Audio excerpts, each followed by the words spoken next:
already know Twilight's coming up. And you already know what we're gonna smoke. Bella, where have you been? I think I say that at least 5 times a day. No, I'm telling you right now. I was Bella and I hear the words hop on Spider-Man. Boy, I'm dipping. Should I say this zoomed out or should I zoom in a little bit? I would just keep it as it is, and then when the game starts, then Zoom in a little bit.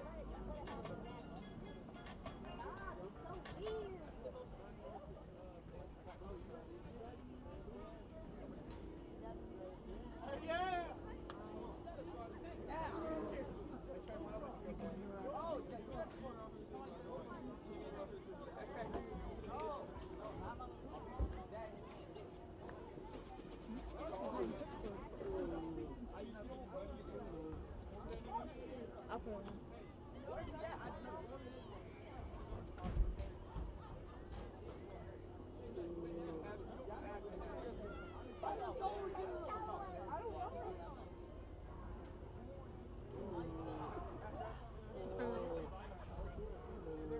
Hear them.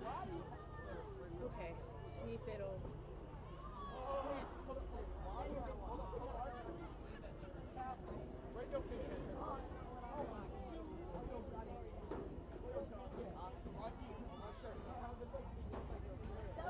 I'm not rock star. Not bad.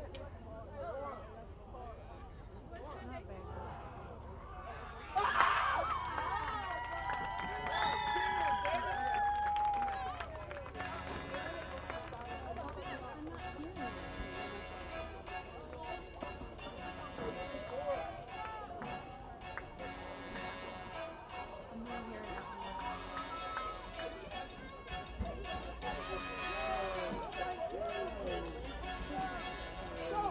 So you can hear us when it comes to the camera, but you can't hear them.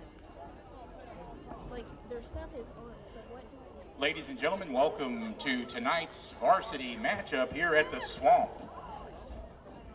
Malde Green Wave hosting the Portageville Bulldogs in tonight's Pink Out game in recognition of the month of October for Breast Cancer Awareness Month.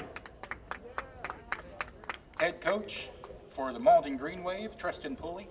Assistant coaches, Brian Penn, Mike Perry, Nick Neely. Managers, Jaden Farmer and Kaylin Johnson. Head coach for the Portageville Bulldogs, Aaron Bidewell. Ashley Swims, assistant coach, Jordan Penn, Tyler Fowler, Bryce Wallace, TJ Smith, Travis Shear. Officiating tonight's games, head referee Ben Godwin. Umpire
All right, we're getting ready for the kickoff.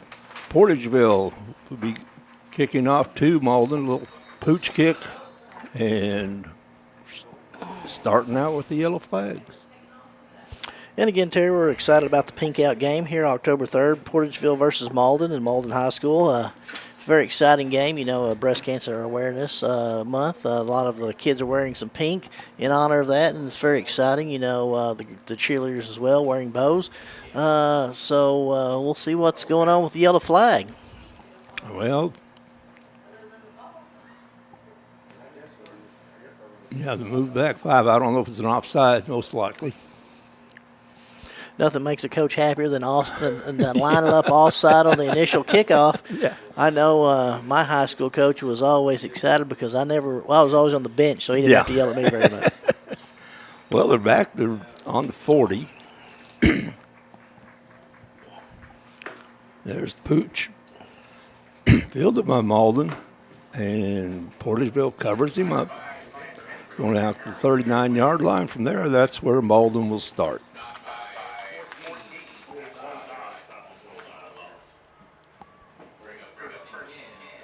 First and 10 from 39.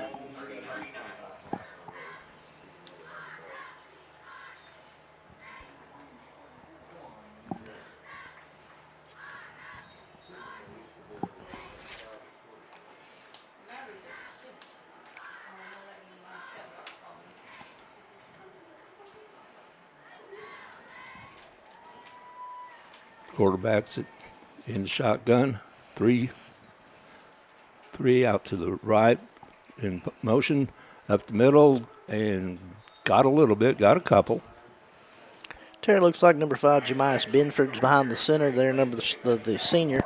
You know, I think Malden's philosophy tonight is let's try to control the line of scrimmage. Let's keep the clock moving and make this a 4-quarter game. Let's be close in the fourth quarter and come out with our first victory of the year against the Portageville Bulldogs. First one was a quarterback draw from Benford, makes it 2nd and 8. Or 2nd and 9. Again, Benford back. And shotgun right to Benford. He's running up again, but Portageville has him cornered in and throws him for a loss of about 3. Looks like Malden started with a little 4-man quad out on the top and wide receivers. They're running a guy in formation down behind the wide receiver. Looks like they're going to try to run a little option play, allow Benford to either pitch or take it up the gut, just trying to play the numbers game. You know, Malden has a very young line, but it's a very good offensive line. They've done a really good job all year. I think it's mostly sophomore and freshmen who start there on the offensive line, so they've done been a good job for the Malden Greenway. No flag on that for the Malden player moving up just a little bit. Benford keeps it again, gets back to the line of scrimmage, makes it 4th and 10, 4th and 11. Greenway are in a new yellow uniforms with the green letters. They're going left to right on your screen. Holding back to punt.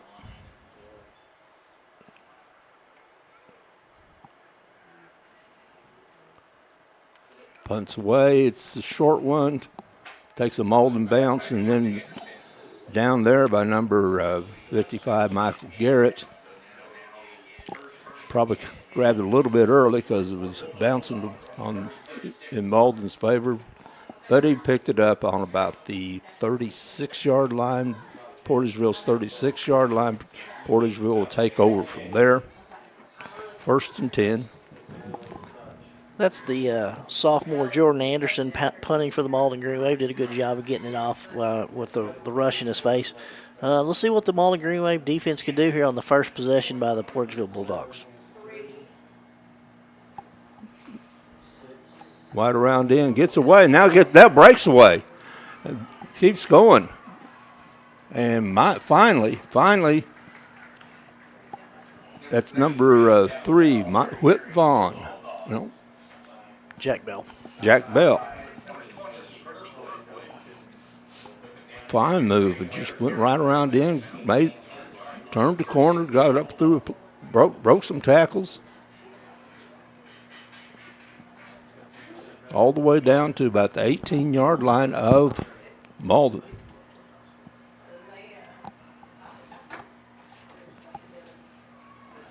Run up the middle.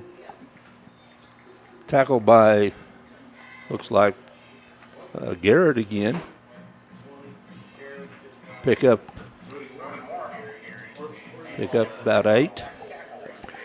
Looks like the Portageville Bulldogs are starting Max Warren, number 7, the senior behind quarterback behind center, and I think he might be handing off to his brother Brody Warren, number 20, who's the junior who made that nice run. Max Warren keeps the ball, looking the throw. He's all alone in the end zone, overthrows it. Looking for Evan Windsor. Just a little bit too much on the pass there, Terry. Yeah, the play was well designed because Windsor was wide open in the end zone. Warren went right. Faked the handoff left, went right. Receiver was wide open. Split out wide is Hickenbottom and Jack Bell. Mason Babb in the backfield. Warren to Babb, touchdown. No. Yep. Touchdown. Mason Babb, about a 12-yard touchdown run, just right up the middle. Malden started with kind of a short field and made it a lot shorter real quick and ran 4 plays. And the only one that wasn't a really good game was the incomplete pass. Makes it 6-0 Portageville. Real quickly, Malden's in the hole. Portageville's going for 2. And looks like they were trying to hike the ball directly to Babb. Illegal procedure. Set them back another 5. You know, sometimes, Terry, when you're in high school, your mind's thinking, wait, and your body's going, and you're getting a little bit rocky, and then you kind of have an offside. And you're trying to work on your formations, and you're doing a little bit of special stuff on special teams, and it can kind of get a little confusing. Sometimes we make it a little bit too difficult, try to outsmart ourselves. Yeah. Okay, Warren's back behind center. He gets the ball, swings it out right, left to Babb. Babb, touchdown, walks in the end zone. So Mason Babb with the conversion makes the score 8-0. We got 8:40 left in the first quarter, and Portageville jumps out big. And Terry, I'd like to take an opportunity to thank our sponsors for making this broadcast possible. We've got First State Community Bank, Brothers Lawn Service, Beckett's Tree Service and Landscaping, Servants Contracting, Duncan County Transit, Earnhardt's Property Manager, get a hold of Justin, FM Bank, Rick's Hair World, Herschel and Amy Hill, and Phil and Judy Sandy. So we'd like to thank those sponsors for making this broadcast possible tonight. Make sure you reach out to those individuals, thank them, and if they're a business, make sure you utilize their services so that way we continue to bring you Malden High School sports. Not only football, hopefully basketball, and we'll see about some baseball, but most likely basketball and football here on the Boot Hill Broadcasting Company. And it was great to walking up here to the press box to run into Phil and Judy Sandy and have a few words with them. It's always great to see them. And they're always at the ball game.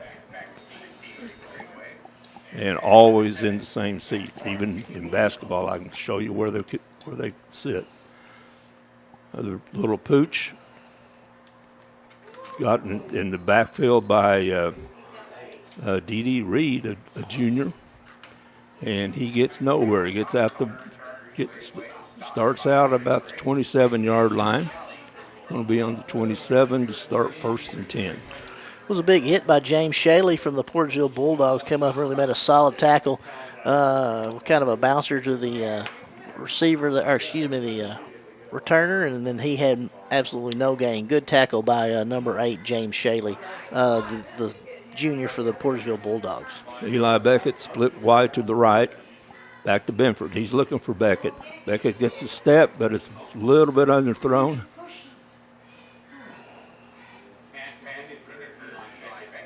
And incomplete for 2nd and 10.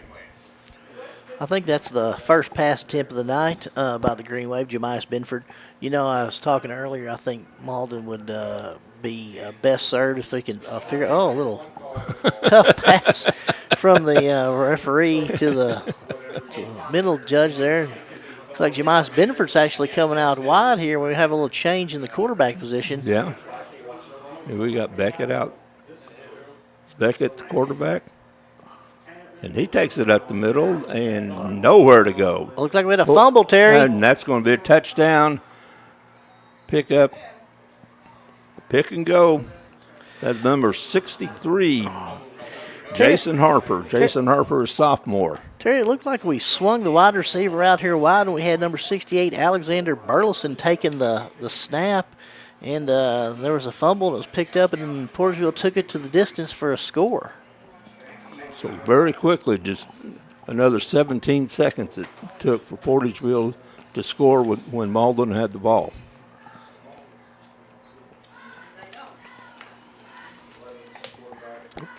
Babb gets the ball. He hands it off, and the 2-point conversion is good.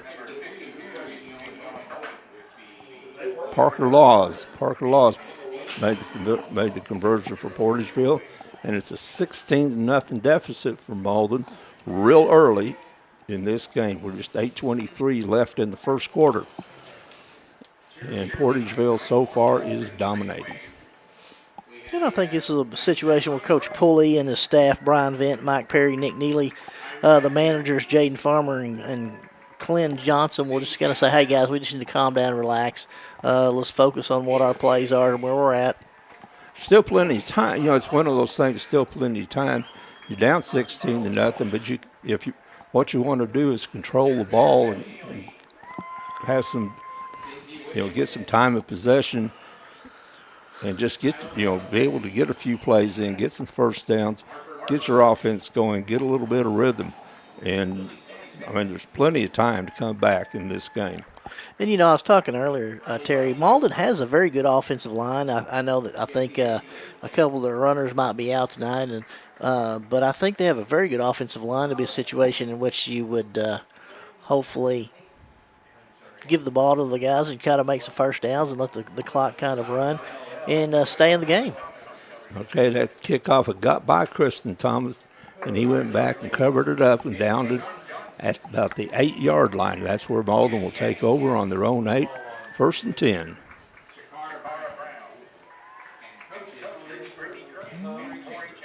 Kristen Thomas, another one of the freshmen for Malden. Malden has a lot of freshmen and sophomores on their roster. They're a very young group again, Terry. They're starting to rebuild the program for years, and Malden's been very successful in football. Made a couple trips, a couple runs deep in the playoffs, playing against some very good teams. Malden has an outstanding sporting tradition, and they'll be back. We're building towards that. Yeah, like I said, lots of freshmen and sophomores. Good run by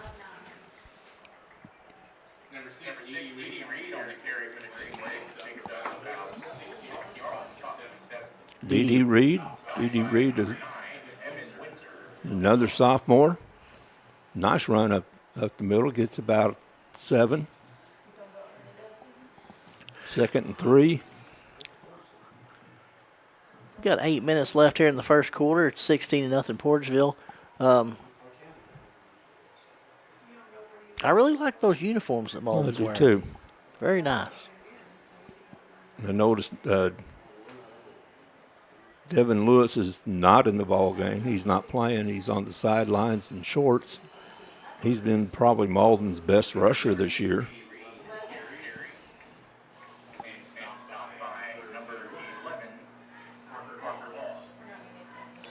Parker Laws makes the stop. A couple of yards lost, and it's 3rd and 5.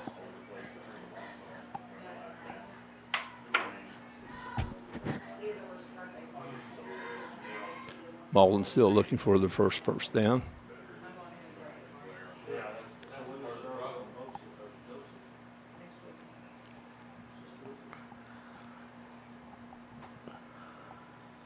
Tipler in motion, and ball snapped right back to, I believe that's, again, that was I believe that's Landon. Burles. I believe that's Landon Depro back there quarterbacking. The usual lineman. I think Depro's back there. They've been swinging Jemias Benford out wide, trying to do a little bit of change of pace against the Portageville Bulldogs. That was a planned quarterback run.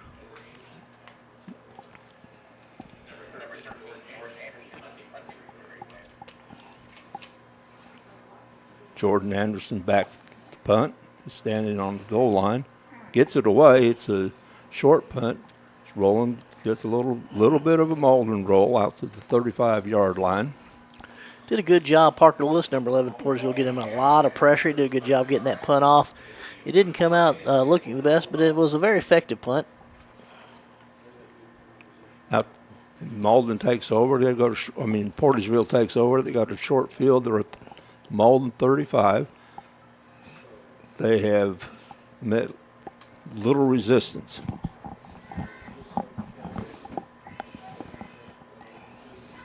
Max Warren in.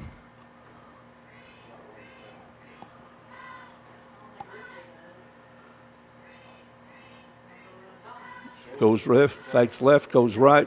He has a first down and out of bounds. Out of bounds at around the 24-yard line. First down for Portageville. You know, Portageville does a good job. They swing Jack Bell and Parker Laws, kind of out wide, and they kind of stay close in with everyone else. And number 20, Brody Warren, and they kind of look for, hat on hat, try to make the opening and just let Warren make a one-on-one move. Yeah, he made a good fake left and went right. Again, he hands it, hands off, pickup of 5.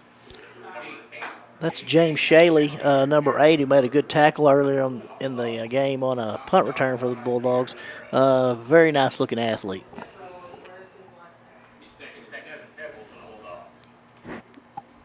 Three-yard pickup, 2nd and 7. Or about the 20 of Portageville. Looks like number 3, Jack Bell's limping off for the Bulldogs. Maybe just has a stinger or something wrong with his ankle.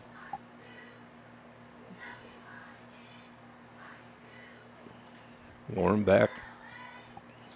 Little swing up the middle. Is that Babb? That's it Laws. Is. Parker Laws. Okay, Parker Laws, that's right. And another touchdown. 22-0. And Portageville has seen little resistance. We got 5:08 left in the first quarter here, Terry. I'd again like to thank the sponsors, First State Community Bank, Duncan County Transit, Earnhardt's Property Management, FM Bank, Rick's Hair World, Herschel and Amy Hill, and Phil and Judy Sandy for their support of the Malden Green Wave this year. Okay, that time Malden stopped the 2-point conversion. Going up the middle, Malden with a good stop. And we go with 5:08 left in the first quarter. The score is the Portageville Bulldogs 22, the Malden Green Wave 0. Again, Malden's dug themselves a hole, but they still, we're in the first quarter. We're still, a little more than halfway through the first quarter. If Malden can get something going and get something establishing to get, hold the ball for more than 3 downs, just get some kind of rhythm to their offense.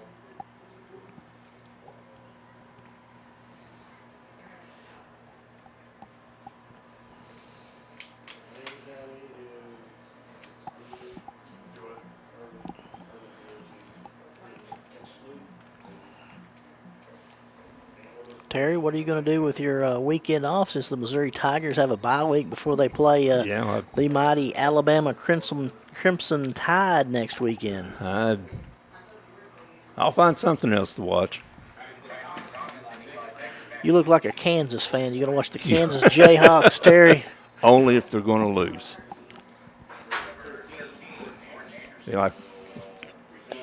When I was younger, I used to love if I checked somewhere and saw that the Cubs were losing, I would always turn it over to the Cubs station just to hear Harry Carey talk about the loss. Well, I don't watch much Major League Baseball, but I did see where the Cubs beat the Padres in the playoffs thanks to some outstanding umpiring. Once again, I can't wait until the automated strike zone is in place next season. That's a little swing with Beckett. There's a first down. Nice play there. Looks like 55, Landon Depro has come in. They had a little roundabout play with the number 5, Jemias Benford, and then a toss to Eli Beckett, who made a nice gain. Yeah. Beckett, when he gets the ball, he's a wide receiver, and when he gets the ball, some good things happen for Malde. As we again indicated, Terry, Malde's got some players out tonight. We talked a little about number 21, Devin Lewis. Looks like he's on the sideline. He's been one of their best runners this year. He's been their best runner. So, they're playing with a little man down. So, swing out to Benford, but he dropped the ball and it was ruled the incomplete pass. It's close to being a lateral, but it was a forward pass, so it's incomplete. 2nd and 10. Malden is in Portageville territory. They're on the Portageville 46-yard line. Benford's back in the game, and he will be receiving he's in shotgun. 4 receivers out to the left. I think they're going to put them in motion and kind of do that little swinging option. We're going to have a timeout on the field. Up. And they weren't real sure. They weren't real confident in that formation.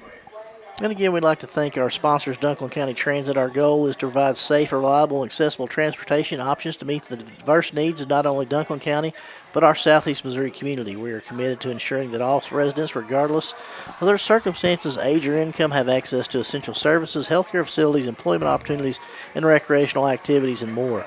Through our transport services, we aim to enhance mobility, promote well-being, and foster community connectivity.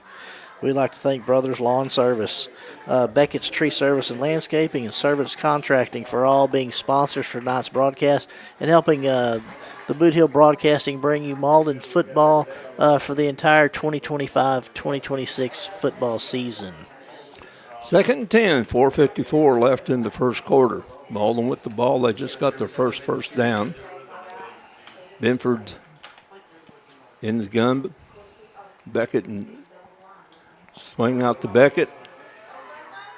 He gets by the first round and he gets hit hard. He gets first down. Good run. But he gets hammered. Looks like number 9, Evan Windsor, came up from his safety spot and really laid a lick on him. Beckett did a good job of holding on to the ball. That was some good action on the football field right there, Terry. Yeah, and I was wrong. He did not have the first down. He has a 3rd down and less than a yard.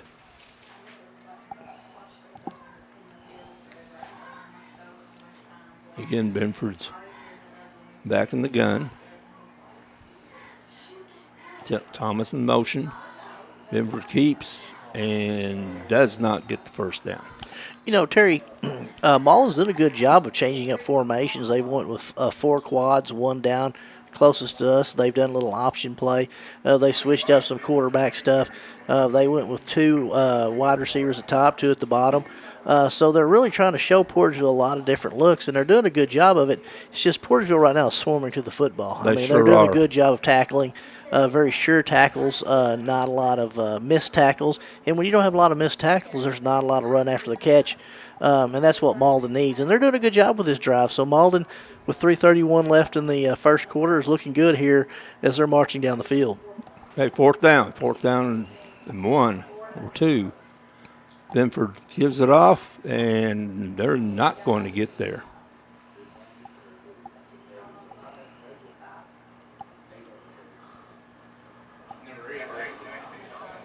I believe that was D.D. Reed with the carry. I think it was, or was it Caston Thomas, the freshman. Couldn't tell if it was 6 or 8 because they're both standing there together, Yeah. 6s and 8s, with my old eyes, sometimes look the same. Looks like they're a little short, and no, they got the first down. Is that correct, Terry? No. Yeah, Oh. yeah. Well, no, it's Portageville ball, Okay. first down. My apologies. Kind of setting off at an angle I can't really. Yeah, it looked short to me, and it was. Warren's in the gun. Max Warren.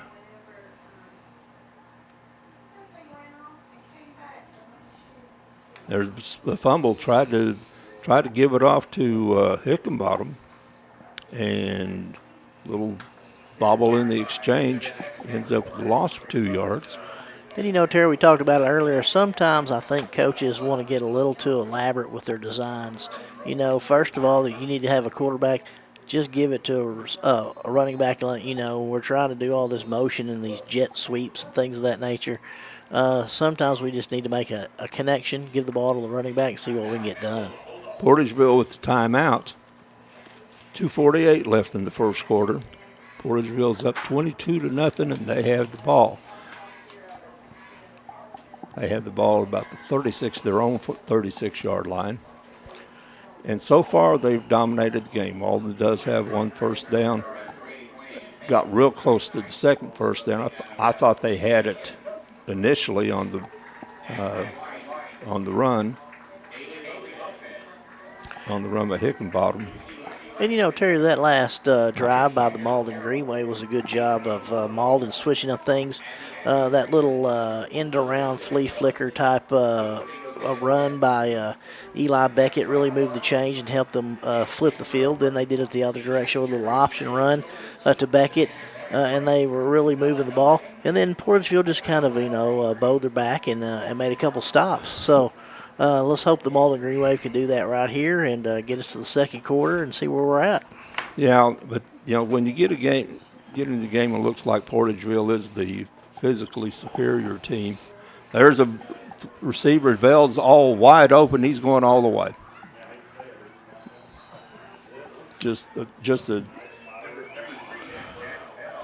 And sometimes just a jet. Yeah. Right by the defender. Passes right on the money to Vell, and he took it all the way for a 62-yard touchdown. You know, sometimes, Terry, when they keep running, you get a little bit lackadaisical if you're a corner, and that was just a situation where they come out of the timeout, and they just went for the home runner. They hit it. Yeah. Now we're going to try to kick the ball. Tanner Hopgood. Let's see how this goes. Oh. Pretty good. Nice. Pretty good leg. That would have been good from about 25. Nice kick by Tanner Hopgood. Yeah. That was a good kick. Extra point's good. And with 2:39 left in the first quarter, it's the Portageville Bulldogs 29, the Malden Green Wave nothing. And again, Terry, you know, I've mentioned this several times in the first quarter, but we can't thank our sponsors enough for allowing us to bring Malden Greenway football to them this year. First State Community Bank, Sandra Salisbury, for all your banking needs, 276-4584. Brothers Lawn Service, 573-344-7202 or 573-281-9985. Also, Beckett's Tree Service and Landscaping, 573-217-5743, and Service Contracting, 573-281-6311. Portageville again kicking off. They're in white with blue pants, blue helmet, and they're going right to left on your screen. Malden in the yellow and green, they're going left to right. Kicks down to about the 25-yard line. Picked up there by Benford. Misses a couple of tackles. Breaks another one. He's still going. Good return out to the 42-yard line by Marcus Benford. And that's kind of the spark that hopefully Malden needed to get a nice little return by the starting quarterback.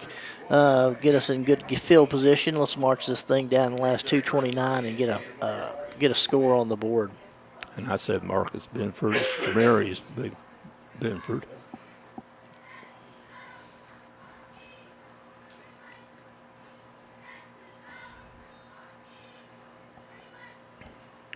And Jamarius Benford is back at quarterback.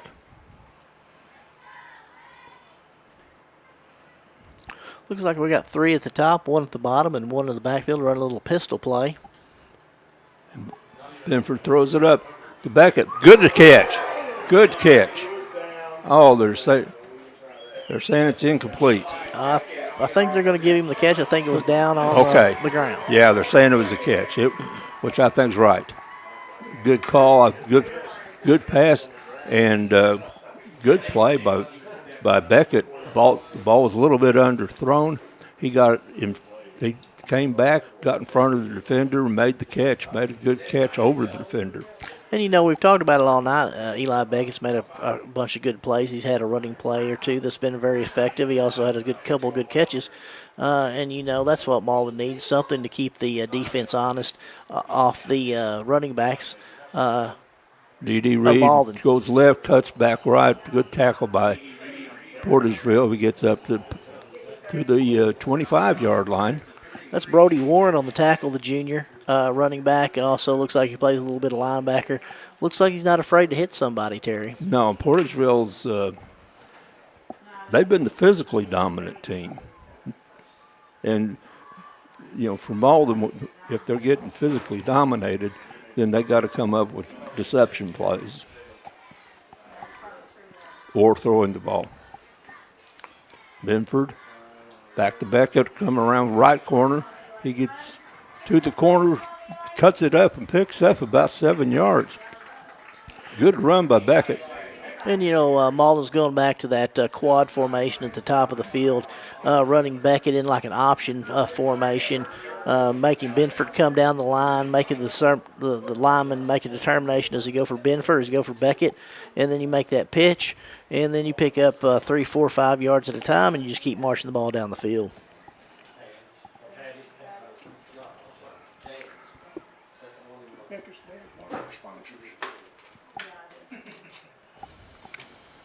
Benford with the ball. Run to the right, cuts back to left, nowhere to go.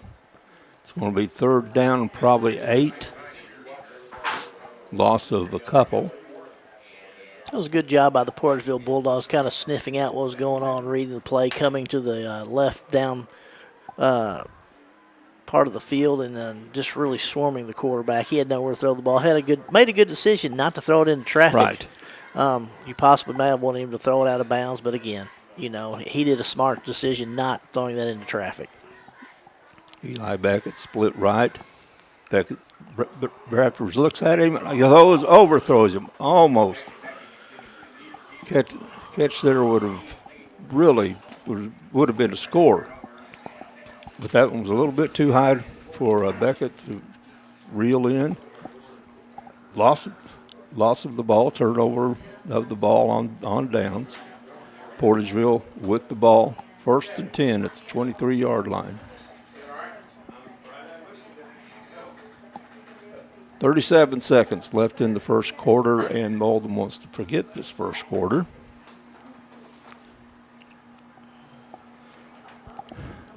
Max Warren goes back, straight back, and there's a receiver that was Shaley. He was wide open. If they connected on that would have been a touchdown. We'll probably see that play run again. Put that in your memory bank, Terry. I think we'll probably see that one in the second half, as you indicated. Yeah. And Warren in the backfield. 33 seconds left in the quarter. Doesn't look like Portageville's content with just running the ball, into the second quarter. They're going to throw this thing in again. Overthrown. He's trying to get Evan Windsor.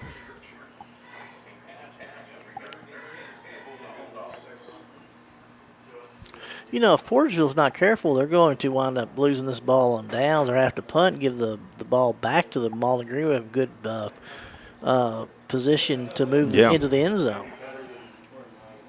Yeah, this is unlike what Portageville's been doing the whole game. Of course, the last time they had the ball, they got it an easy touchdown with going through the air. Warren goes back, and he goes down. Good defense by Malden. Malden gets back in the backfield, and they bring Warren down and makes it 4th down.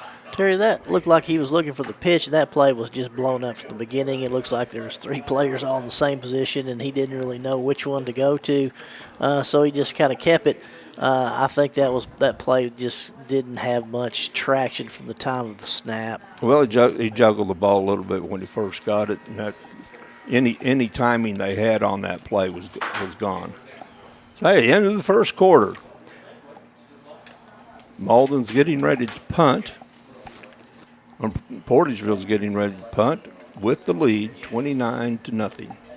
And after that first quarter, we'd like to thank our sponsors, Sandra Salisbury, First State Community Bank, Brothers Lawn Service, and Ernest Fobbs, Beckett's Tree Service and Landscaping, 573-217-5743, Servants Contracting, 573-281-6311, Earnhardt's Property Management. You can get a hold of Justin, 573-990-7016, FM Bank, for all your banking needs, Rick's Hair World, Herschel and Amy Hill, and Phil and Judy Sandy, the Hall of Famers, right here. You know, you walk in, you see his smiling face right there in the gymnasium when you come in. I always tell him he should have let Judy take her picture because it's much prettier than his, but he doesn't appreciate that comment very much. I'm just kidding. Everyone loves Phil and Judy Sandy. I used to love their commercials. Absolutely.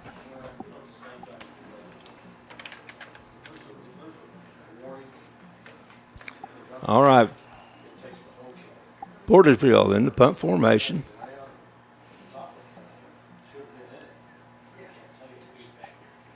That's Shaley getting ready to punt. Good punt.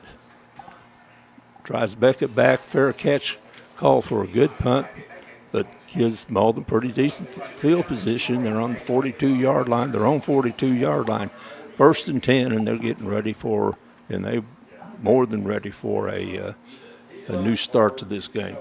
And again, we're here on the Pink Out Night, Terry, October 3rd against Portageville at Malden High School. Breast Cancer Awareness Month is October. Some of the players wearing pink in honor of that, as well as the cheerleaders wearing pink bows, and some people in the stands wearing pink as well. Very important. Make sure everyone does what they need to do to make sure that we can try to eradicate all forms of cancer, including breast cancer. Benford in the gun. Beckett in motion. Benford takes it up the middle. Is going to get maybe 2 yards. You know, I'm very impressed, Terry, by the different formations that the Malden Green Wave have implemented. You know, they've done the 4 quad receivers up top with the 1 down low with no receivers. They've done the 3 up top, 1 down low with 1 running back in the pistol formation. They've done a lot of good things. You know, Portageville's a very, very good football team. They're very stout. They're doing a real good job of, at the point of attack, attacking a very good offensive line for the Malden Green Wave and just not giving the Green Wave much to work with in regards to running room. 1 running back in the backfield with Benford. He was moving. They didn't call the motion. But he loses a yard. Terry, I'd also like to thank a sponsor that's going to be very important to me in the next future, Dunklin County Transit. For all your transit needs, get a hold of Dunklin County Transit. Anyone can ride, any necessary needs. Get a hold of Dunklin County Transit for your transportation services. D.D. Reed comes out of the game for Malden. Depro gives the ball to Benford. Gets it back. Gets a few yards back, but still going to be 4th and 5. You know, I think what Malden's philosophy is with Depro being the quarterback is we get another big guy in there. We can use Depro to hand the ball off or like a little shovel pass, and we use him as an additional blocker to kind of get Benford or Reed or Beckett in the open field and kind of outnumber the Portageville Bulldogs. So I kind of understand the concept. Hey, let's get a bunch of big guys out there, and let's try to win the hat-on-hat, and let's try to move the ball down the field. Another timeout on the field. That's a Portageville timeout. 4th down.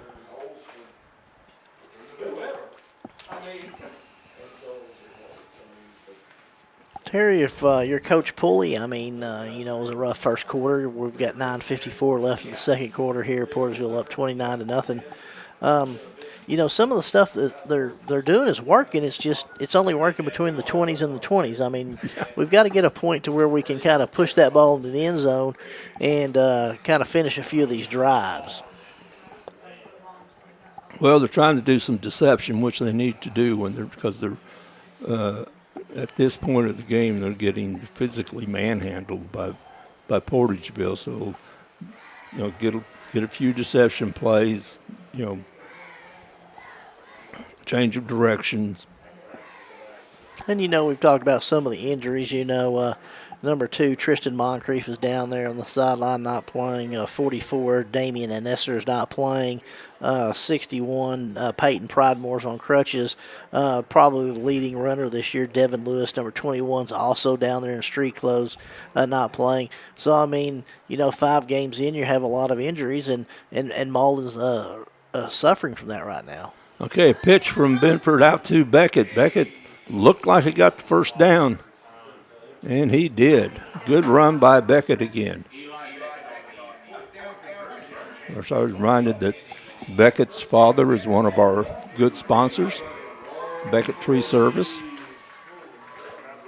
First down for Malden. They get past midfield. They're at the 44-yard line of Portageville. D.D. Reed out of the game. Jordan Anderson in. He's a freshman.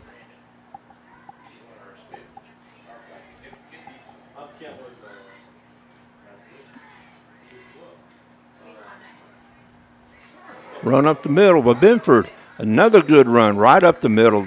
And Benford picks up about 20 yards. 15 or 16 anyway, gets it past the 30, gets it to about the Portageville 28-yard line. First down, 2 first downs in a row on 2 plays. That was a good job by the offensive line there, Malden, just putting hat on hat, opening up a nice hole, and allowing Benford to just kind of cut up the middle and gain 20 yards on a very good play. The Malden Greenway offensive line starting to assert a little dominance on the Portageville Bulldogs defensive line. Starting to open up little holes, and Malden's starting to move the ball a little bit. Benford looks out, and good defense, good defensive position by Portageville. That's number 8, James Shalley. Shalley's done a good job. He's been all over the field, made some big hits. He and Evan Windsor have looked good out there. Obviously, Parker Laws as well, Brody Warren. They've done a good job, as linebackers and in the secondary.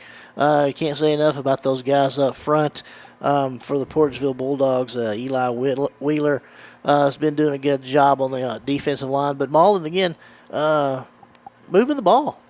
Benford's going to go left. He's in trouble. He cuts right, still hasn't got down. Now they got him out on the 35-yard line. Another loss of 2 or 3 more. Third down, 3rd and 15, 16. It's always tough when you're playing behind the sticks, and for those of you who don't know, that's when you're longer than something in 10. You want to, you're 1st and 10. You don't want to go backwards. 3rd and 16 is not where you want to be. You don't want to be playing behind the sticks. You want to be playing above the sticks. You want a 2nd and 3, a 2nd and 4, 3rd and 4, 3rd and 5 that are manageable plays. Obviously, Malden's going to go for it on 4th down as well here on 3rd down. Benford with it, gets it to Beckett on a little screen and picks up maybe a yard. So it's going to be 4th and 15 from the 35-yard line.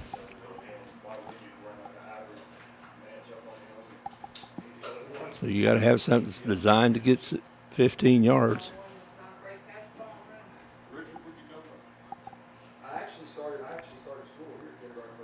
They've, Malden's done a good job at times, getting some decent yardage. Looks like another timeout.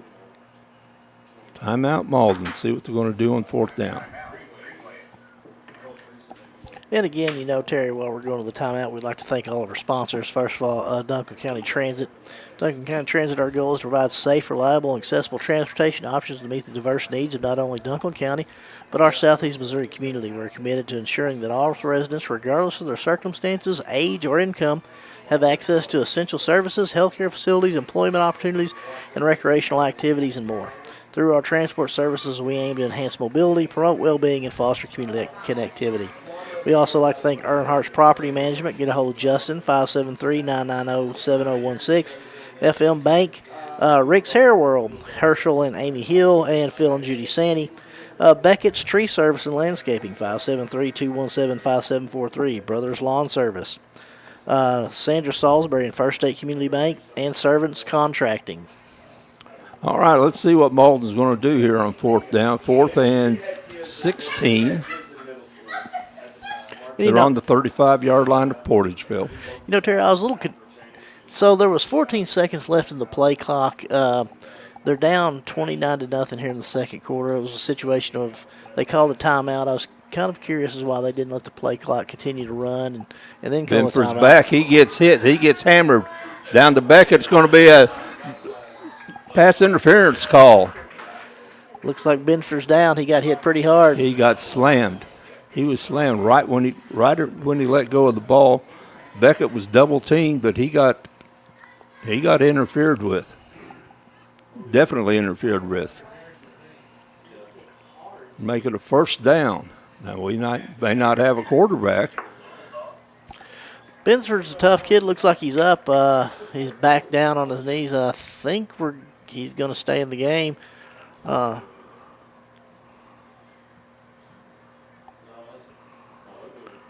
He's a tough kid. He's going to go back out there, Terry. Wow. 15 yards.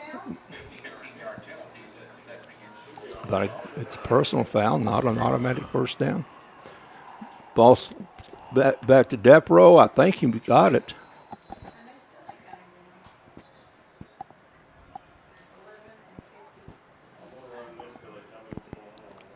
I always thought a personal foul was an automatic first down. I thought it was a defensive pass interference. Yes, was what the call was. But it looks like now we got the first down marker. I don't think it wasn't a personal foul, but I think the defensive. Defensive pass interference. I just thought those were automatic first downs, and it looks like Malden did not get it. It's Portageville's ball.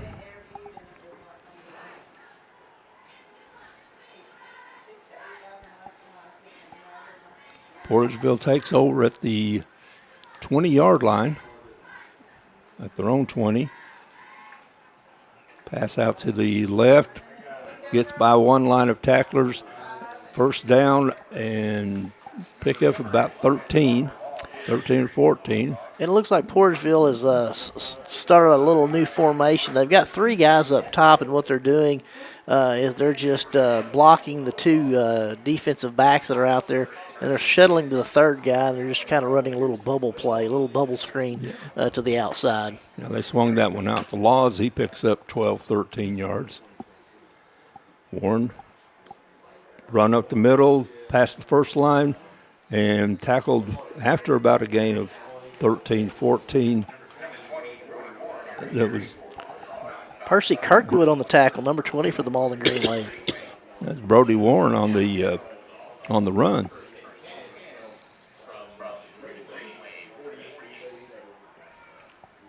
Two plays, 2 first downs. Portageville with the ball.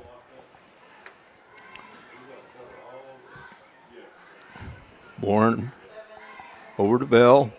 Bell gets tackled in the backfield. Good play, good tackle, good defense by Percy Kirkwood, the sophomore.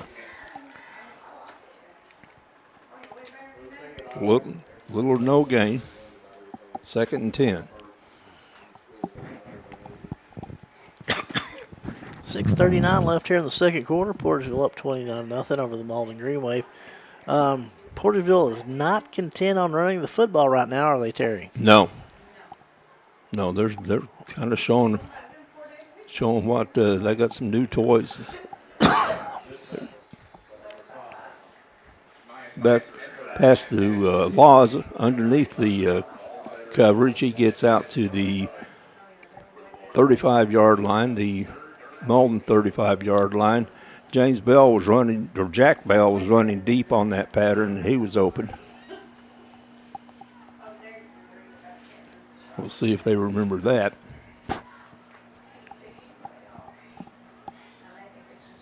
And Tiana Hickenbottom in the backfield behind Warren. Warren gets it, fumbles it, and falls on it. It's going to be a 4th down.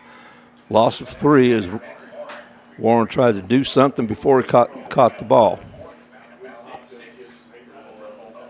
That makes it 4th and 6. 4th and 6 from the 44.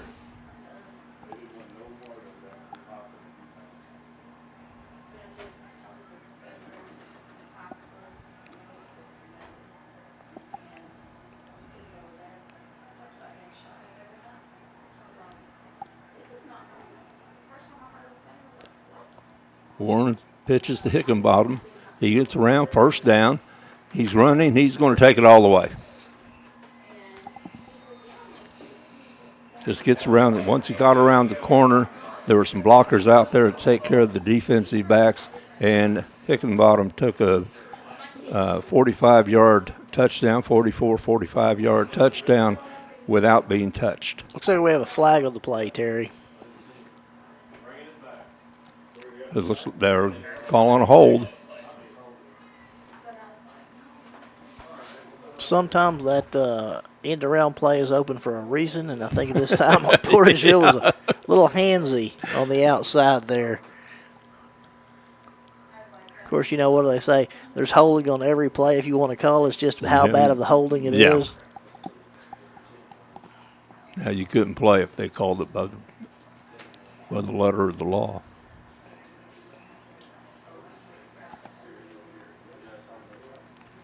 Okay, 10-yard penalty, moves the ball back to the 47-yard line.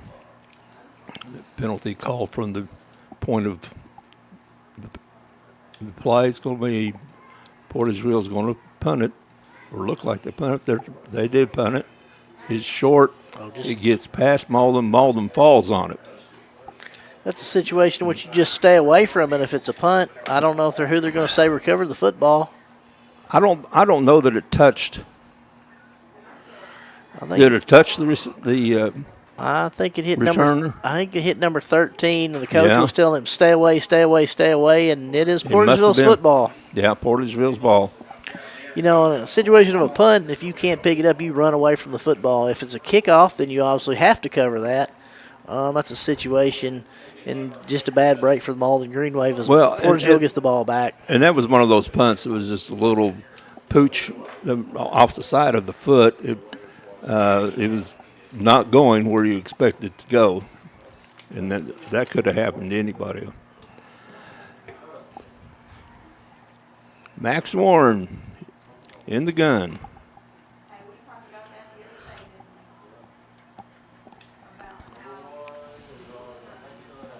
There goes Hickenbottom, and that play went to the right.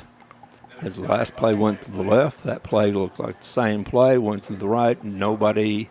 We have an illegal shift, illegal motion on the Portageville Bulldogs. We're bringing this one back. Higginbotham's run for 1,000 yards, but none of it is counted.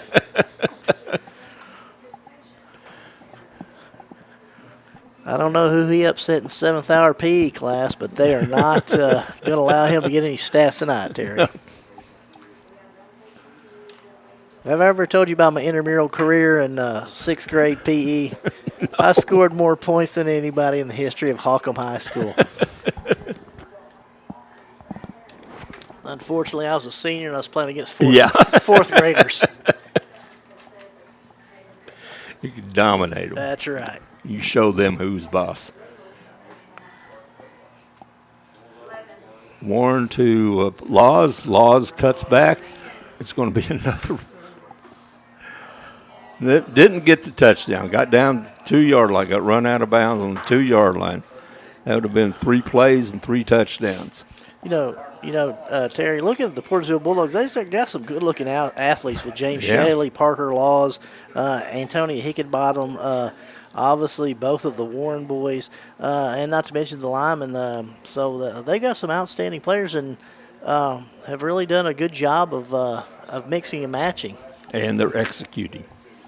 Oh, we're going to run the wishbone, Terry. No, you got to hang on to the ball.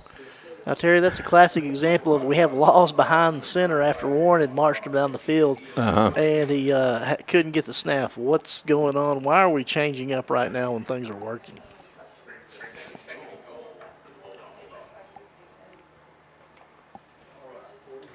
A couple more players in. 2nd and 2. 3:29 left in the half. Warren with Hickenbottom behind him. Brody Warren with the carry. He only picks up 1, makes it third and 1.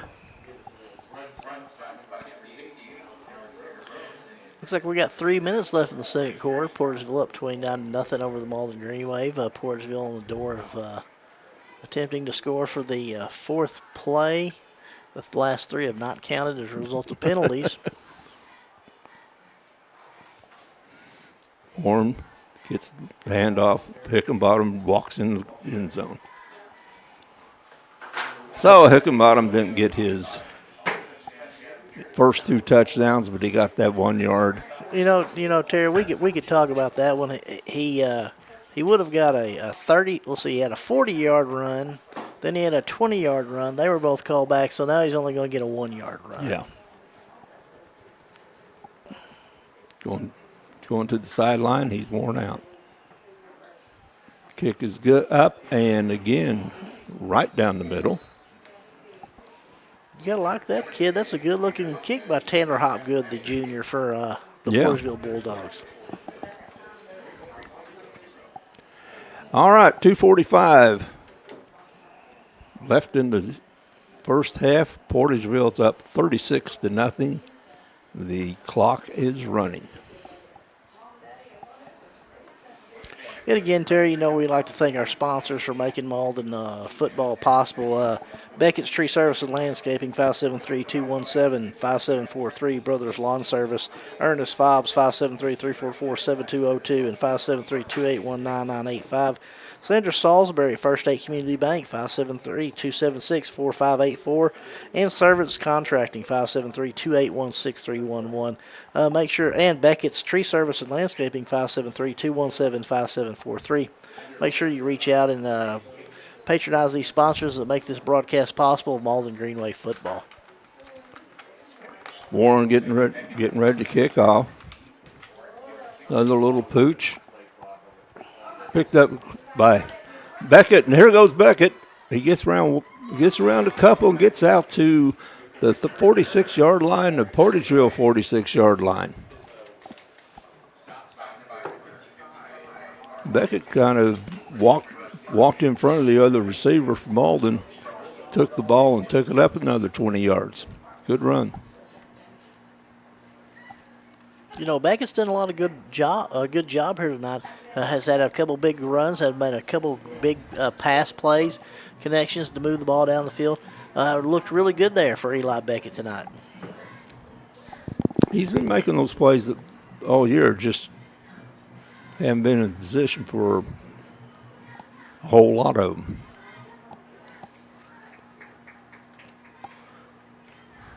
Benford with Beckett.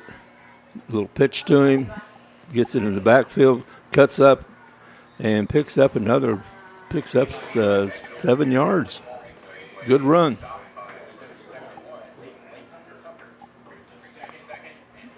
With that moving clock now, I think Malden's going to have to pick up the pace a little bit if they want to try to score here before halftime. Yeah, and they got to act a little more interested in getting that done because the clock's running and they're not moving fast. Looks like we had a penalty on. Yeah, that may be the last play of the half.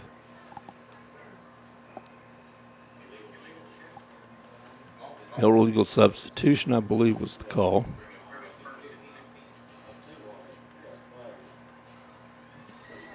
.28 seconds left in the half. Benford in the gun. He's looking for Beckett. Picked off. Ball was wide right of Beckett. Picked off in the backfield by Windsor. Evan Windsor with the pick, and that's going to be the last play of the first half as the clock runs down. And the first half ends with the Portageville Bulldogs 36, Malden Green Wave nothing.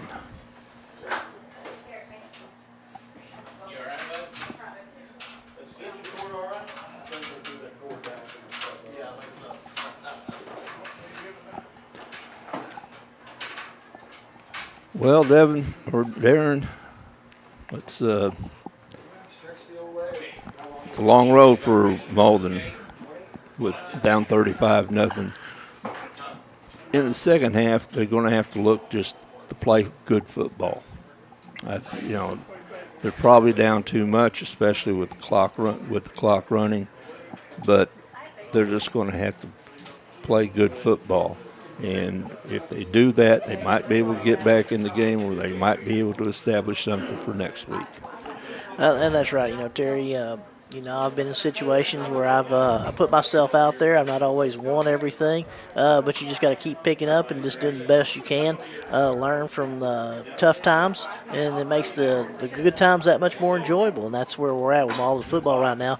They've got a lot of young, good kids. I think they've got a good coaching staff. A lot of fans are very excited about the direction the program's going with the sophomores and the freshmen. So we'll just kind of see where we're at. We'll come back after halftime, then we'll figure out where we're at. Okay.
One thing about it, guys, y'all are sounding good this year. Y'all are sounding good.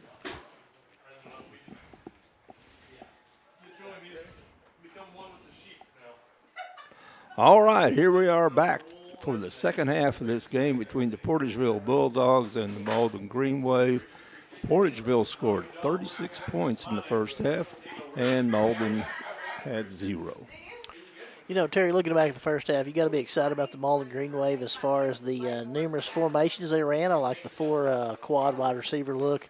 I like the switching up with Landon Depro behind center, trying to get more big bodies out there, trying to get the ball to Jim Benford in some running positions. You got to be excited about Eli Beckett, the junior. He's made some big plays on some end rounds, also made some nice catches, had an outstanding kickoff return there at the end of the first half.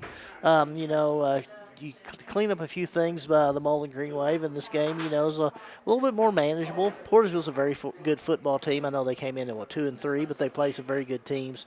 So I think that the situation is a little bit deceiving in regards to that. Malden, of course, is battling some injuries. A couple of their players are out. We talked about that. Devin Lewis. So I think all in all, Malden did a good job. Well, and again, Malden, we touched on this in other earlier broadcasts. Malden is an extremely young football team. They're I think counted 12 freshmen on the roster and about as many sophomores. So they're packed with freshmen and sophomores just getting their first taste of what varsity football's like, and that's a big learning experience. Absolutely. Anytime you're, a freshman or sophomore, you're going against juniors or seniors. It's a big curve. Yeah, the difference between a guy that's 14 and the guy that's 18, and the physical difference between a 14-year-old and 18-year-old is huge. And Malden's learning that. And, Portageville's brought in a new coaching staff this year. They brought Aaron Bidwell back to kind of be the CEO of the operation. They kind of revamped the football program. Obviously Portageville's always been known as a basketball school. Here in the last few years, they've had outstanding baseball teams. Yeah. So, they got good numbers. They have good athletes. Portageville's always going to have some good athletes. And it's a situation now. Malden just needs to bow their neck and play off this second half. Let's look at it like it's 0-0, and let's try to do some good things here in the second half of this football game. Yeah, just gain and look at the experience and gain some more. Ball will be kicking off from the 40-yard line. Malden's going right to left on your screen. Portageville will be going left to right. And, again, Terry, it's the annual Pink Out game. There was a presentation at halftime on the outstanding scoreboard here at Malden Stadium, dedicated to some of the individuals battling breast cancer and cancer in general. There's a lot of the kids are wearing pink. Obviously, October is Breast Cancer Awareness Month, so make sure, ladies, that you do what you need to do to get screened and take care of that, so someday we can eradicate breast cancer and all cancer.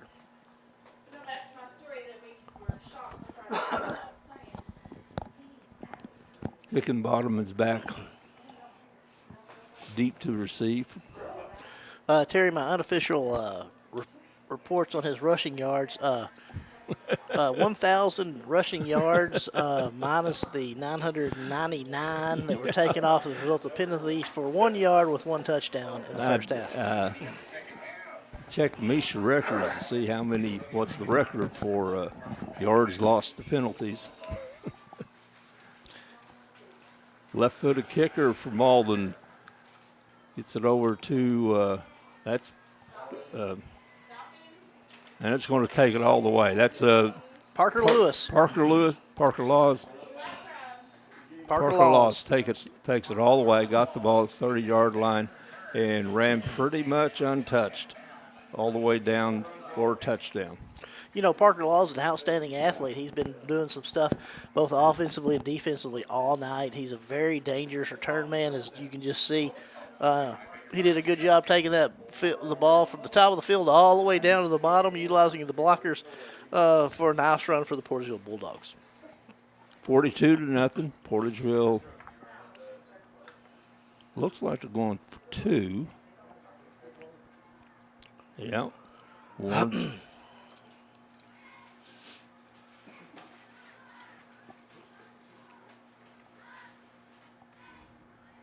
Tristan Sims just getting in there, and the run up the middle. And the 2-point conversion is good.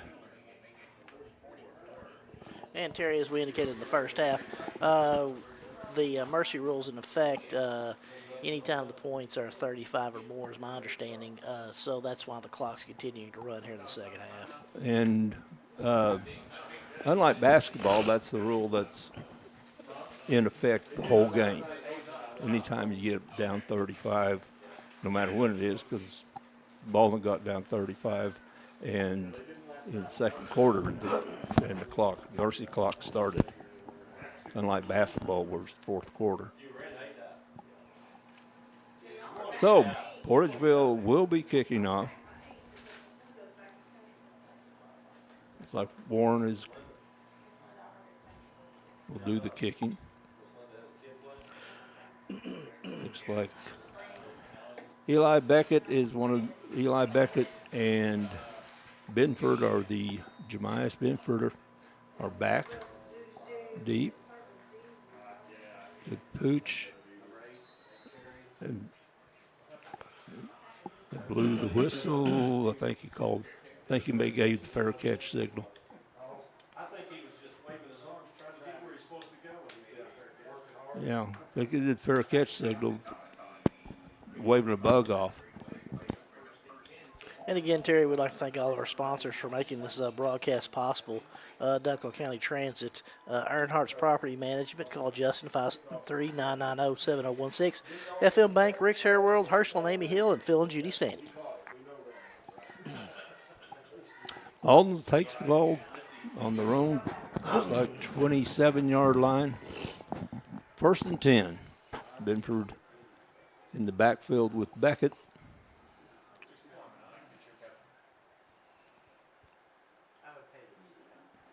Beckett keeps moving and was moving, but nothing called. Benford gets 2 going around in. Ran for 20, but got 2. And that was another new formation for the Malde Green Wave. You know, they had trips out wide, but they're all on the line. They had Beckett in the backfield doing a little 2-step around the quarterback back there with the line all tight. And, you know, you're impressed. The coaching staff from Malden is really working with these kids. They're doing a lot of different things. They're trying to instill, as we indicated, a majority of these kids are underclassmen and doing an outstanding job battling for the Malden Green Wave. Bedford with the ball, straight up the middle, no gain. As D.D. Reed with the ball. We've been calling his name a little more tonight than we have in earlier games, and I think that's who's down. All the player down. And, Terry, it looks like I think tomorrow here at Malden we got some Little League football, if I'm not mistaken. It looks like football versus Donovan, 4th grade at 11, followed by the 5th and 6th grades. So come on out and watch the Little League football, the Malden Green Wave versus the Donovan Dons. Starts at 11 o'clock, 4th grade, followed by the 5th and 6th grade. Well, we saw a demonstration of the Little League football here in Malden at halftime a couple of weeks ago, and I was pretty impressed. I was too. It looked like, you know, they had a lot of good athletes. They were really working hard out there. So I think they're doing a very good job. Again, we indicated they were in the second year of rebuilding the program here at Malden. You know, coaching staff and the new coaching staff. Treston Pulley really does a good job. He has the signing situation in which the kids are going to come on from junior high, but they sign on to play for the program. They show their jersey, have their parents sign a contract. So very excited about that. Hey, D.D. Reed is coming off the field. He's hopping. It looks like some injury to his right ankle or something to the right leg. They're getting him to the bench. And I'll be looking at it, giving some treatment. So D.D. Reed, who's getting a little bit more action this week, comes off and gets injured on the first offensive player from Malden. And, Terry, I don't know if we've talked about this or not, but both these teams, and it always amazes me, they're in the Class 1, District 1 of football now. For years and years, Malden was always a 3A a 3A team in any sport. Portageville was always kind of a 2A, 3A tweener. But both these guys are in the District 1 of Class 1A football. So it's a very tough district. I think Haytie might be in that district as well. They are. So there's a lot of good football going on in Class 1, District 1. Yeah, Haytie's in it, Charleston, I believe Donovan.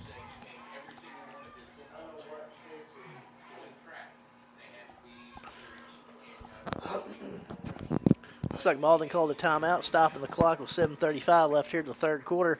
Portageville up 44-0 over your Malden Green Wave. Again, I'd like to thank our sponsors for allowing Boot Hill Broadcasting to bring you the game tonight. Here on Pink Out Night, Breast Cancer Awareness Month in October. Make sure. Benford swing out to Beckett and a good defensive play. That's Shalley. We called his name a lot tonight, but that was a good one-on-one defensive play. Put Beckett to tackle Beckett for a loss. We've called Jack Bell, Parker Laws, Mason Babb, Evan Windsor, and James Shelley a lot on defense tonight. Those guys in the linebacker and safety and DB locations done a good job of making tackles. And that's all possible by the big guys up front really keeping their blocks and allowing them to have a clean shot at the running backs and the wide receivers. And the motion, another same play almost to Beckett. Beckett gets by a few. He breaks a couple of tackles, evades another couple, picks up about 5, which they needed 7. Now they're looking at it. The first down, great. Good work by Beckett to get that first down. A little swing pass to him, and he took on 4th and 12 or so, and he took it all the way. Took it all the way for a first down. It's a good job of the guys out there with him blocking, allowing him to utilize the blocker and pick up the first down for the Malden Green Wave. Yeah, when I say all the way, this year all the way is getting the first down.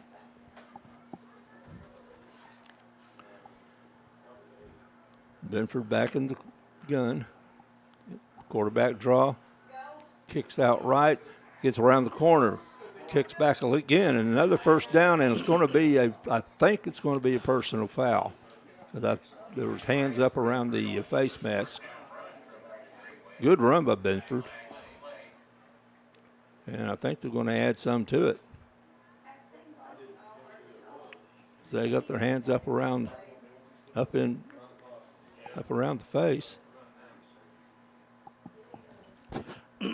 I was a little concerned. It looked like the wide receiver from Malden was coming back trying to make a block on the pursuer. And sometimes when you have the guy out in front coming back, you can always have that block in the back. But I think the call was on Portageville, so that's a good run and moving the ball by the Malden Green Wave. Yeah, there's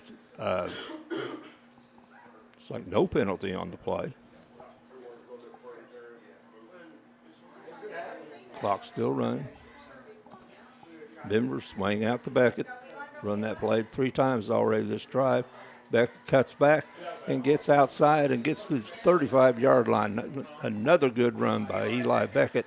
And it's another first down for the Malden Green Wave. They've had a couple. And Portageville starting quarterback Max Warren, who's also playing two ways. Looks like he's in the DV spot, safety spot. Come up and made a good tackle on Eli Beckett. Eli Beckett's done a lot of good things on the field tonight, with kick returns, taking some end rounds, and also doing a lot in the passing game tonight for the Malden Green Wave.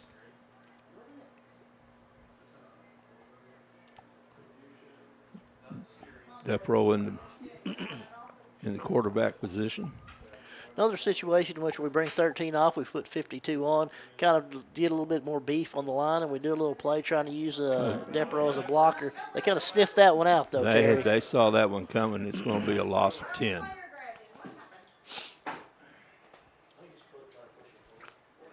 I think that was a little bit of slow developing. They were a little Yeah. bit late getting on the field, and I think it just kind of, it tipped the defense off a little bit about, hey, Depro in there and where we're at and what we're going to do.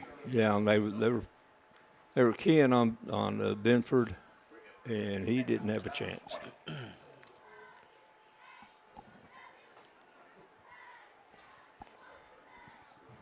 .338 left in the third quarter. Beckett's already in his position, wide left. Looking like Fred Bolitnikoff out Yeah. there for the Raiders.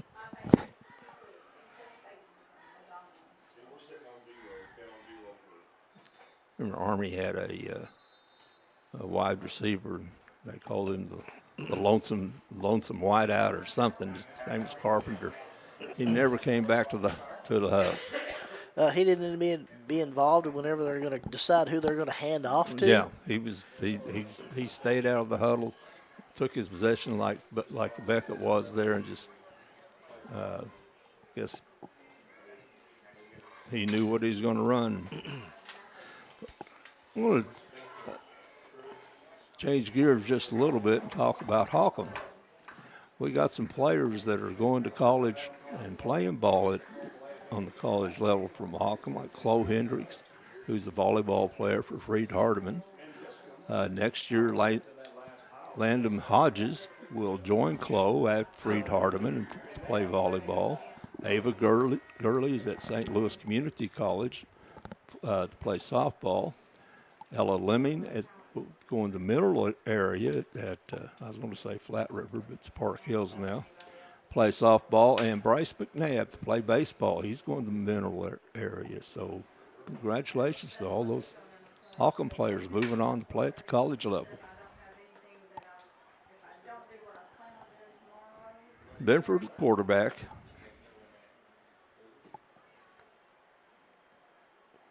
Beckett's wide left. Man in motion. Looking for Beckett, and Benford loses another 10. He gets sacked in the backfield again. One thing about Benford, he's taken a bunch of big hits and he's bounced back tonight, Terry. He's a very tough kid. Done a good job running the ball to the Green Wave offense tonight. He really is a tough player. He's a tough kid because he gets beat up in every game, and he still goes back, keeps taking it, and keeps leading his team. Beckett wide left. Doesn't go to the huddle.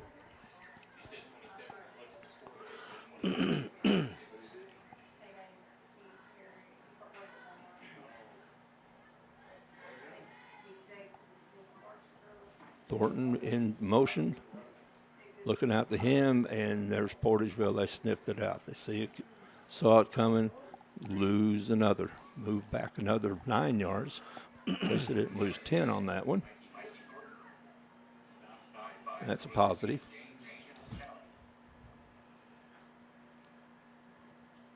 Fourth and 28.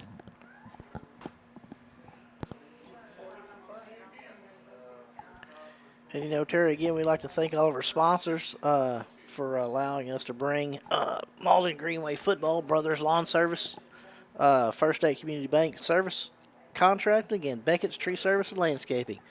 Make sure that you reach out and utilize these sponsors for allowing us to bring Malden Greenway Football to you on the 2025 football season.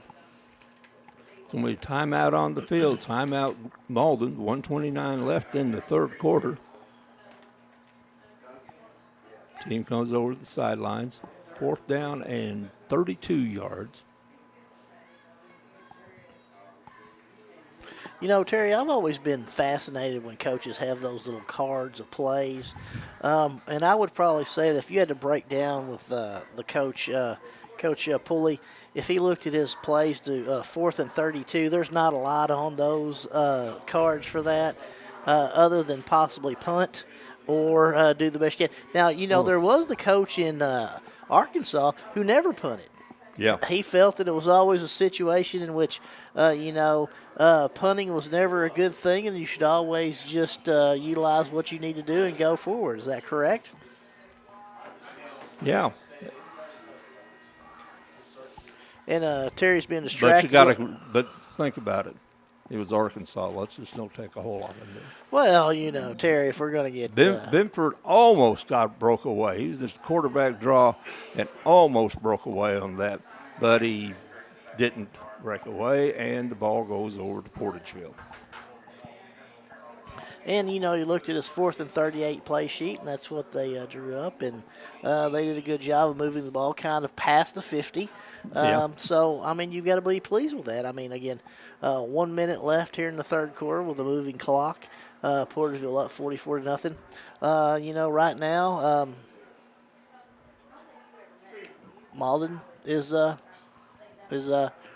doing fairly well in this half. Got a couple of first downs.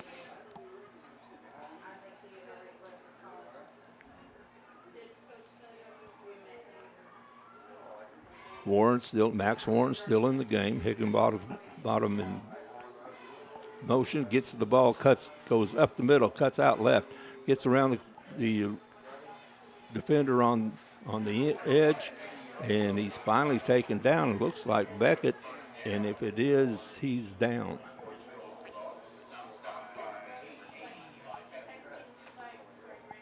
Injured player.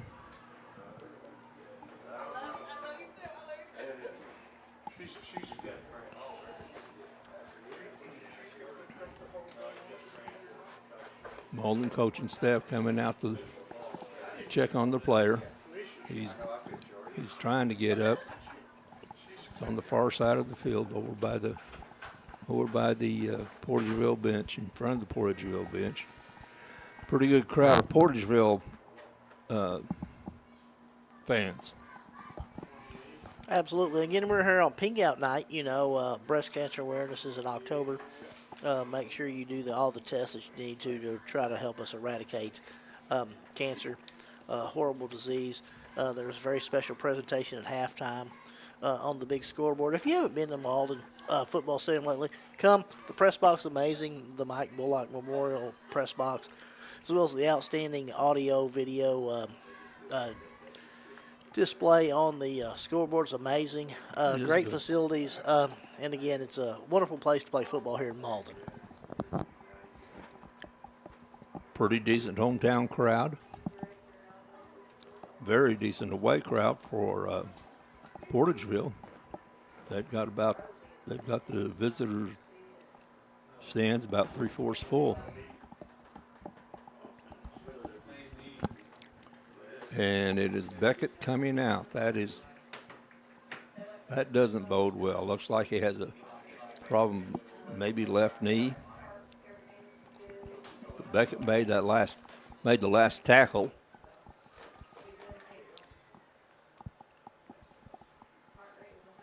And he is coming, hopping on one leg, so he's going to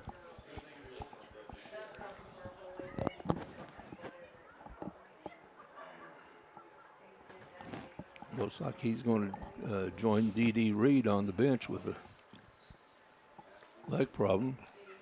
Beckett's on the ground, and it's maybe he's got a bad cramp. I think, yeah. You know, it has been unseasonably hot considering it's October, and I think I went out today and my thermometer felt like 110, but you know, I'm just getting old and cantankerous. But I think it was 87 with a high humidity. The fall football weather has not quite hit us yet, so hopefully that's just a cramp and he'll be able to hydrate and get that knocked out. That's what they're treating it. That's what they're treating it. Looked like a lower leg cramp. Warren in the backfield.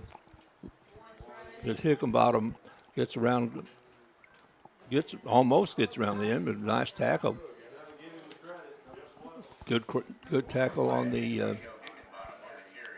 Geo Jones, the freshman on the tackle. You got to admire that. The number 12. That was good. That was a good tackle because Hickenbottom has shown that he's a good runner and it's a good tackle.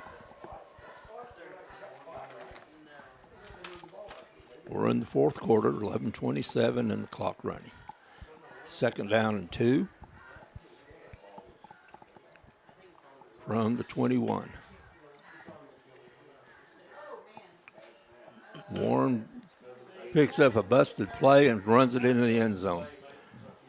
Everything went wrong on that play for Portageville except Warren picked it up, cut back, and sailed to the end zone.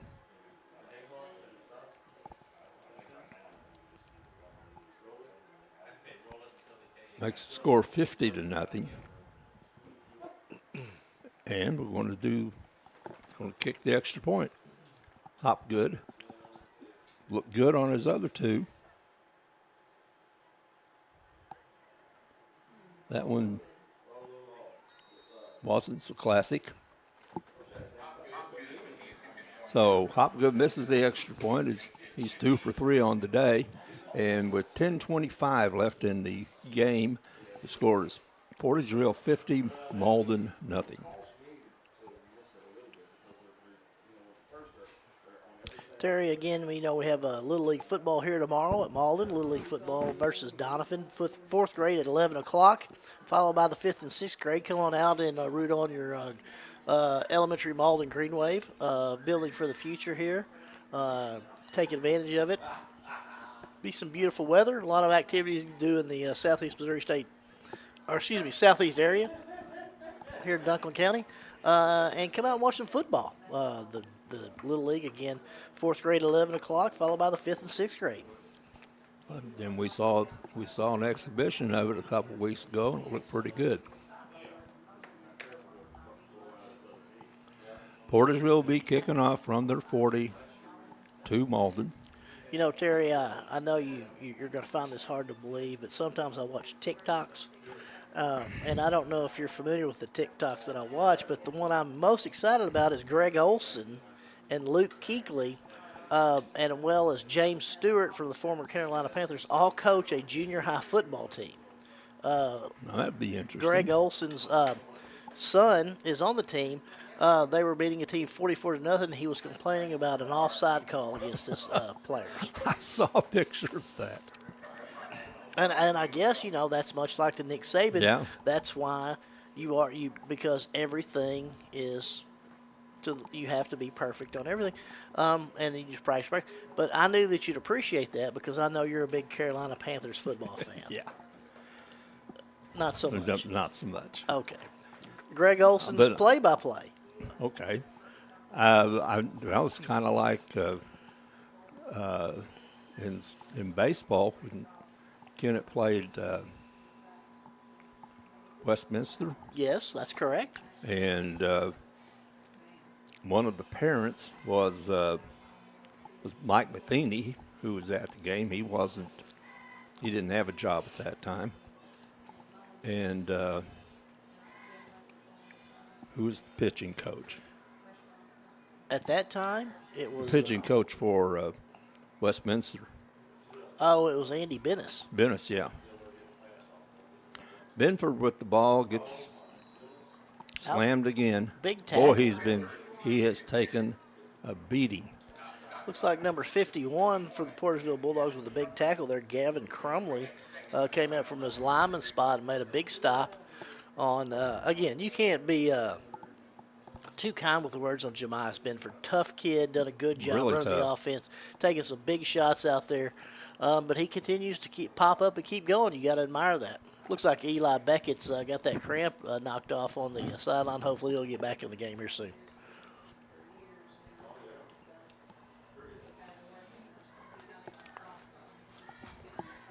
Benford back in the gun, looking right, going to run with it, and there was nothing for him to throw to, and there was nothing up the middle, and he loses about 3 yards.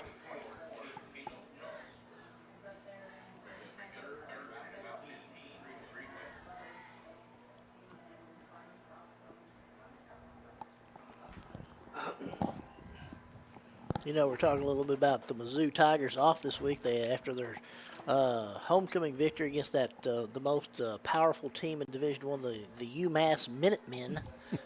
Big victory for Eli Drinkowitz, the Cabot, Arkansas native. You got a prediction next week for the Mizzou-Alabama game? I think Mizzou wins. Do we have a score?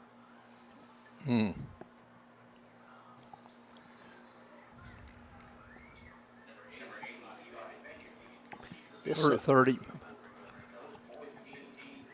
38-28. You heard it here first, folks. Mizzou will beat Alabama next week, 38-28. Terry McVeigh, prognosticator, as I call him, Terry the Greek. He is predicting big things. So the over and under will be. We're not going to talk about that. Yeah. But again, you know, we're excited to be here at Malden. The Pink Out game, always a great event at Malden. 50-0 here in the fourth quarter. 5:39 left in the game. It looks like we're trying to get some substitutes set and figure out where we're at exactly on some few things for the Green Wave. Okay, they've got all the spots filled on the line. Benford's going to punt. One step into it, it's going to take a Malden bounce down to about the 36-yard line of Portageville, and that's where they'll take over 1st and 10 with the score 50-0. You know, we were talking off the air, and I think we want everybody to know that Boot Hill Broadcasting will be doing some basketball games this year as well. Lots of basketball. Lots of basketball games. Tommy will be back in full throat, as well as Terry. I'll be tagging along to carry the luggage in for the two Hall of Famers, Tommy and Terry. So we want to make sure that you tune in for all the basketball that's going to be broadcast. The Facebook page is where you can get all that information, is my understanding. Yes. So please follow. And again, we'd like to thank our sponsors for allowing us to bring you Malden football. Make sure you reach out and talk to all those sponsors. I'm going to run through them one more time. Duncan County Transit, Earnhardt's Property Management. Get a hold of Justin, 573-990-7016. FM Bank, Rick's Hair World, Herschel and Amy Hill, Phil and Judy Sandy, Brothers Lawn Service, First State Community Bank, Servants Contracting, and Beckett's Tree Service and Landscaping. Without these sponsors, we would not be able to bring you tonight's Malden football game or any of the 2025 Malden football contests. And we're excited. Please reach out to those sponsors and patronize them and their business so we can continue to bring you Malden Green Wave sports. Looks like another touchdown for Portageville once they get around the corner all the way. That's a name we've heard for all night. James Shaley, number 8, with the big run for the Portageville Bulldogs. Again, you're talking about the basketball coming up, and let's get a little positive.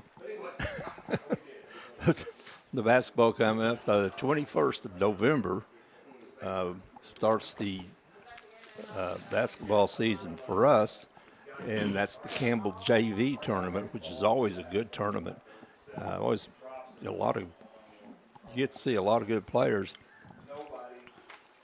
And that's how we're going to start out. Tyner Hopgood back to try the kick again. Looks like Malden couldn't advance. The ball was fumbled by the holder. The snap was too high, and they fumbled it, and the kick or the conversion was no good. 56-0. Hey, Ty, and again, another tournament we're going to go to is the Hay Tide Girls Tournament. The I'm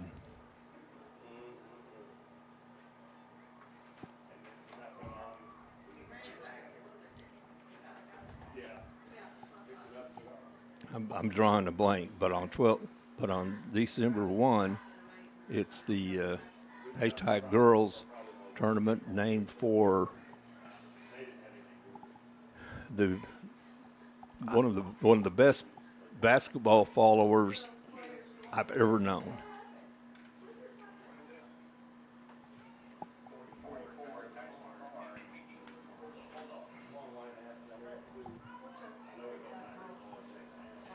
Looks like we got a minute 30 left here in the fourth quarter with a running clock. Portageville up 56-0 over Malden. On pink out night here at Malden. Kind of winding down this game. Good return by Malden.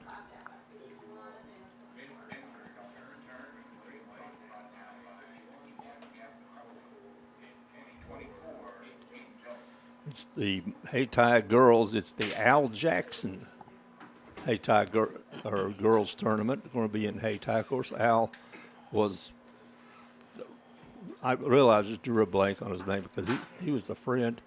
He knew more about high school basketball than anybody I've ever known. And you could talk to him about players. I remember one time I mentioned the name of Benny Johnson, who played for Three Rivers in the late 60s. And he talked about how Benny scored 39 points at a game in Blytheville in 1965 or something like that. I mean, Al knew everything, and Al was one of the really good guys. So we're looking forward to the Al Jackson tournament at Haytide. I think that's the last play of the game. The score's 56. Portageville, Malden 0. They're coming off the field. A big statement for Portageville today. They came in 2-3. Malden was expected to give them a better game, and it just didn't happen. Portageville dominated the game. They dominated Malden physically, and Malden just couldn't come up with any numbers. And, you know, Terry, it's a tough loss for Malden, dropping another one here. But you have to be excited about the following things. I mean, a majority of the players are freshmen, sophomore, underclassmen. That line, I know that they didn't play their best tonight, but they're an outstanding group of freshmen and mostly sophomores. Done a real good job. I'm excited about Eli Beckett. I'm excited trying to get Devin Lewis back, Ian Dobbins, some of the injured kids. The numbers are coming up for the Malden Green Wave. I think the coaching staff with Treston Pulley, Brian Vent, Mike Perry, Nick Neely are doing a good job. You have to be excited about the formations, the different things they're doing, the four wides, the trips, running the little option play, the things of that nature. Obviously anytime you're trying to correct a program that has been down a little bit, it takes a little time. I think Coach Pulley's got them going in the right direction. It's always a very tough, difficult situation. Portageville's a very good football team. I know they came in 2-3. They're a very good football team. They've been beat by some teams that are very good as well. So sometimes the record can be a little deceptive. Portageville's a very good 1A football team in the state of Missouri in District 1. So you've got to be pleased. Malden, again, the Little League program is really looking up. Little League football versus Donovan tomorrow, 4th grade at 11, followed by 5th and 6th grade. As they say, Rome wasn't built in a day. I think the Malden Green Wave are on the uphill path. I think we just got to stick with it. I think next year there'll be a lot to look forward to. Again, if you can finish this year strong, I think there's, 4 or 5 games left. We're building for the future. I know it's tough for these kids who are seniors, but if you can come back in 5 or 6 years and they're competing for a district title or competing for a state title, it's all worth it in the end. So my shout out to the Malden Green Wave and the coaching staff for continuing to battle.